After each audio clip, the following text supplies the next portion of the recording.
પિલ્લુની family direct catch કરે તમે જોયું આ પણ કેચ કરે જાને પણ જો કેચ બીજાને પણ આપણે બોલાવીએ જોઈએ જો ઓલો પિલ્લુની પૂરી ફેમિલી આવશે હમણાં જોજો તમે ગાય જો એક પછી એક નાખ્યા યાર નીચે તો પડવા જ ન દે ડાયરેક્ટ કેચ થાય ડાયરેક્ટ આપણ કેચ નાખે તો ખરી ગાય જા જો તમે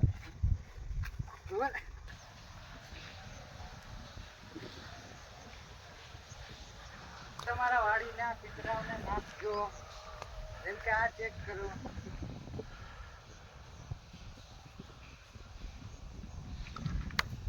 આને ચેક કરો કેમ ઊભી થઈ ગઈ આ છે પૂરી પિલ્લુની ફેમિલી બસ